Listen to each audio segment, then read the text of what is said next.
The one thing that makes me sad, however, about that childhood is the fact that because we didn't have any emotional connection with my grandmother, but I really, even though I say we did not have emotional connection, but I really do believe that what I have become as a man, an older man, she contributed a lot to that.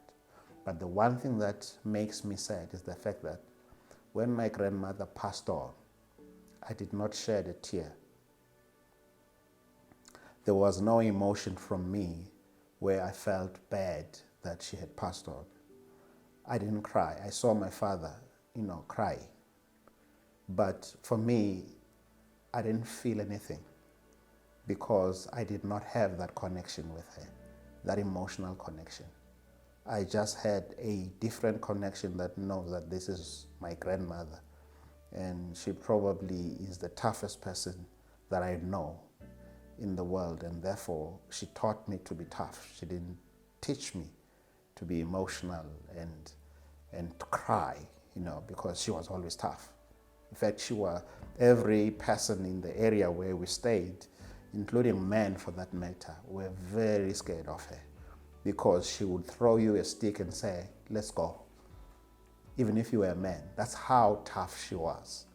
So those are my early childhood memories, and I would like to believe that those childhood memories, when I lived with my grandmother, shaped the way that I later on related to my parents.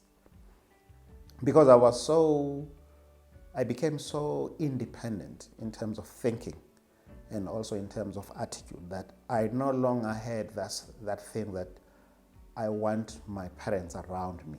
I could do things myself, such that even me going to boarding school, it was not just my parents' decision that I should go to boarding school. I requested to go to them.